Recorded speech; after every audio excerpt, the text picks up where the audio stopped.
Hola a todos. Mi nombre es Alexander Roa Pereira. Yo soy estudiante de filosofía de la UNAD con código 40702. Bienvenidos a este espacio de reflexión filosófica. Hoy nos sumergiremos en uno de los pilares fundamentales del pensamiento humano, la filosofía del conocimiento, o geneozoología, o neozoología, como es el nombre de esta materia. Bueno, eh, nos guiaremos por dos profundos ideas que fueron sugeridas por la tutora en el inicio del curso, como son el documento escrito por Corazón González en su obra La filosofía del conocimiento. Y haremos una breve mención de los ideales del conocimiento de la cultura griega de Werner Jaeger para contextualizar nuestro viaje y para ver cómo comprendemos el mundo que nos rodea y el acto mismo de conocer, que va a ser el eje principal de esta dinámica. Para empezar, y siguiendo la visión de Aristóteles, es crucial entender que el conocimiento es, en su esencia más pura, un acto que posee intencionalmente el objeto conocido. Es en este acto donde reside el primer sentido del ser y la verdad.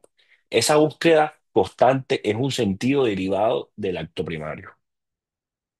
Desde los inicios del pensamiento filosófico, desde esas mismas preguntas que se hicieron los presocráticos en un momento inicial y los posteriores filósofos de ahí, es cómo se ha comprendido el, el vasto e ilimitado concepto de conocimiento en el ser mismo. Bueno, según las lecturas, sabemos que no es una categoría más dentro de muchas, por el contrario, subsiste por encima de ellas, trascendiéndolas, dándoles un sentido superior, porque entendemos o entiendo que el conocimiento mismo prevé todos los demás conceptos. No se trata simplemente de que las cosas existan dentro de nuestro conocimiento.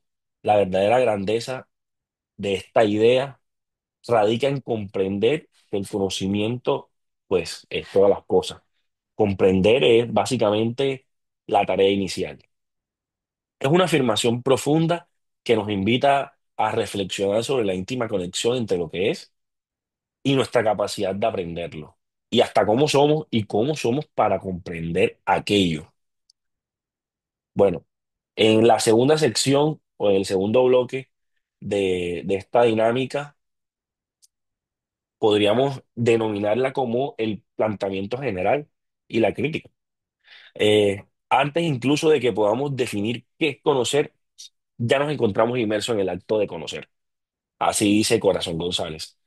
Sí, ¿qué es esto? Eh, Antes siquiera de entablar la misma noción del conocimiento, pues ya estamos dentro del conocimiento, ya estamos en su concepción misma, en su núcleo. Podremos decir que es una experiencia fundamental, anterior a cualquier teoría, ¿sí? Como mencionábamos, si el conocimiento se desprende del ser mismo, intentar desligarlo conceptualmente se convierte en una imposibilidad teórica. En este entramado, el conocimiento actúa como, en un ámbito jurídico, podríamos decir que como demanda inicial, pues pruebas, partes y sentencias. El conocimiento casi que es la medida de las cosas. Es la herramienta también, pues, que usamos para entender, pero también es el objeto propio del entendimiento. O sea, en este caso, es objeto y método, o de esa forma lo entiendo. Dentro de este campo, es vital establecer también una crítica del conocimiento. En este punto, Kant es, pues, como el padre de la crítica de la razón, el que establece o el que promueve esta crítica que nos permite distanciarnos, evaluar y aproximarnos al verdadero valor del conocimiento. Nos recuerda disculpe, que el error es una parte indeleble de su desarrollo. La crítica no busca anular el conocimiento, sino más bien depurarlo, limitarlo, por qué no sesgarlo, pero para encontrar en él una aproximación a la verdad. Eh, y también delimitando sus alcances, como ya lo habíamos dicho. Y bueno, también es que al conocer, de acuerdo a Kant, la razón está aportando algo al conocido, que conocer es, en cierto sentido, construir el objeto conocido. O sea, el que conoce también está conceptuando el objeto en que se está posicionando su actividad de conocimiento. Algunos autores denominan este ejercicio de conocer como epistemología, centrándolo específicamente en el estudio científico o del conocimiento científico. Si bien es crucial entender cómo funciona la ciencia, no podemos ignorar que el conocimiento no se limita únicamente al ámbito científico, toda vez que cuando estamos realizando una investigación formal, cuando no estamos realizando una investigación formal, también seguimos conociendo. Aprendemos de nuestras experiencias diarias, de las interacciones sociales, del arte, de los sentidos. Por ello, la denominación que creo que es más amplia y abarcadora es la de teoría del conocimiento. Sí, es una mención de pronto de una dimensión más amplia que podría abarcar con más sentido lo que es la investigación o la dinámica del conocimiento, del conocer y del objeto conocido. Ok, en esta sección tercera o bloque 3 como yo lo denominé, en mi recorrido, tenemos la historia del conocimiento. La idea del conocimiento ha tenido pues una historia rica, eh, una evolución desde la época de los presocráticos, como lo mencioné, donde se sentaron las bases del pensamiento filosófico, pasando por las contribuciones del cristianismo, Santo Tomás, Corazón González también nos menciona a otros pensadores propios del cristianismo y posterior a ellos, que integraron o hicieron un mix entre la fe y la razón. Ya en la era moderna, figuras claves definieron nuestra comprensión.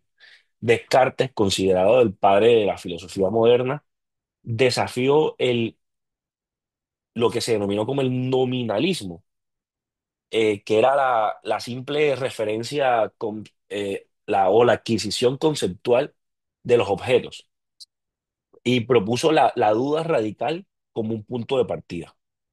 Para él, el sujeto individual es quien debe determinar qué es razonable y qué no, marcando, podríamos decirlo, un giro a la subjetividad. Descartes lo que plantea es que se sesga a través de la duda y de un método establecido y claro los objetos conocidos y el mismo conocer. Luego Kant, el padre de la crítica de la razón, como bien lo establece sus mismos tratados, es que postula que al conocer nuestra propia razón no es un mero receptor pasivo, por el contrario, aporta al objeto mismo de conocer. Bueno, para esta oportunidad, la visión de Hegel es importante conocer toda vez que es radical.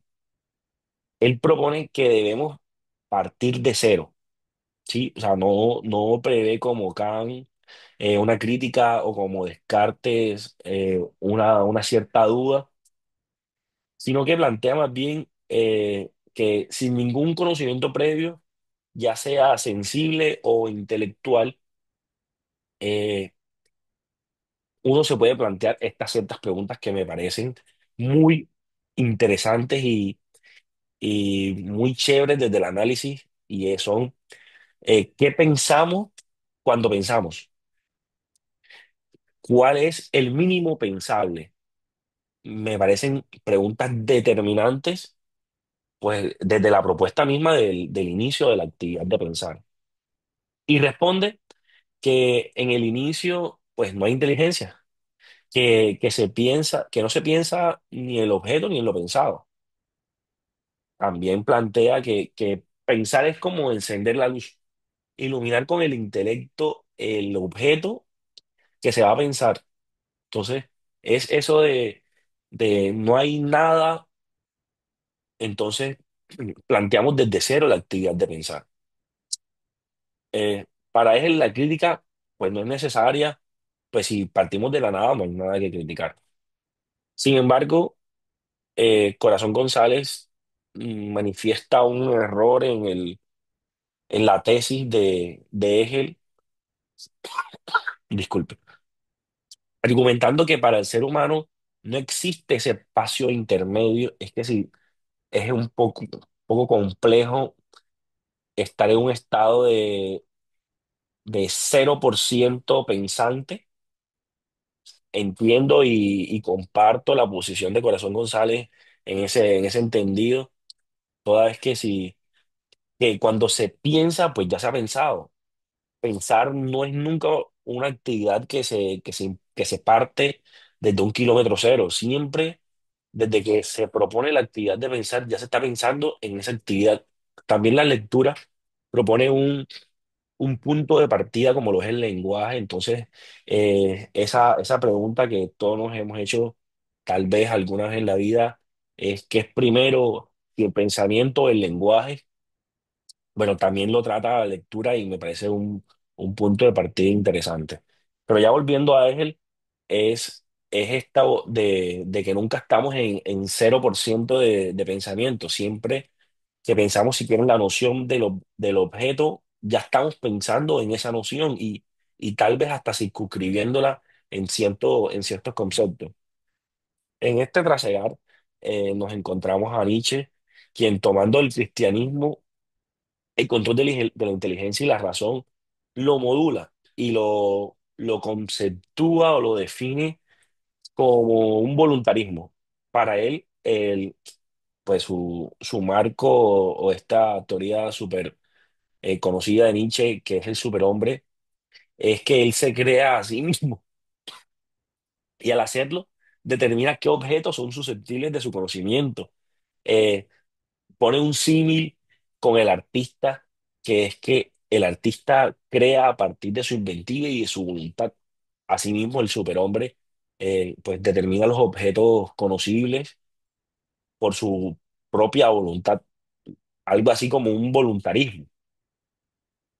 En síntesis, después de Hegel, muchos filósofos llegaron a la conclusión de que el acto de pensar es también un modo de dominar y de controlar lo neutral, de vivir sin ataduras, una idea que resuena como con la filosofía de la ciencia, que al final busca es un objetivo pues mucho más plausible, tal vez más próximo a la verdad, atendiendo a datos, a demostraciones materiales o un acto probatorio, podríamos decirlo de alguna forma. Y tanto que la comprobación se vuelve vital para el ejercicio del conocimiento, eso en cuanto a la ciencia. Hay autores que proponen que la ciencia solo emite conceptos relativos en el tiempo, toda vez que siempre está dispuesta o presta, más bien, para desafiarlas y controvertirlas. Entonces, la verdad solo es verdadera en cuanto al tiempo en que se propone. Podríamos decirlo que lo plantean otros autores de esa forma. Bueno, como conclusión, compañeros y tutora, la filosofía del conocimiento podemos decir que es un campo vasto y sobre todo muy complejo.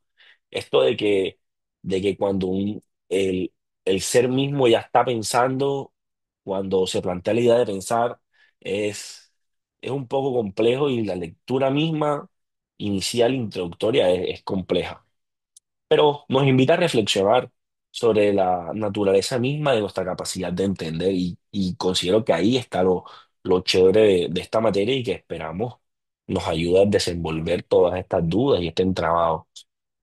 De, También podríamos decir de que desde la antigüedad hasta la modernidad los grandes pensadores han debatido esta esencia y los límites, que también es un aspecto importante, su relación con la realidad.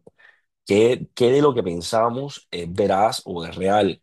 comprender el acto de conocer, que es en última instancia comprender una parte fundamental de lo que significa el ser humano.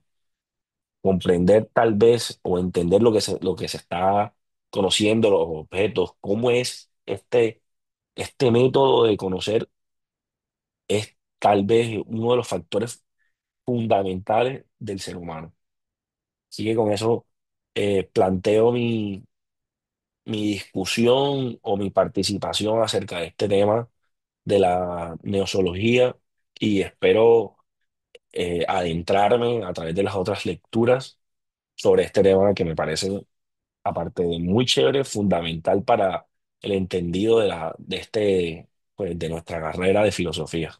Muchas gracias, compañeros.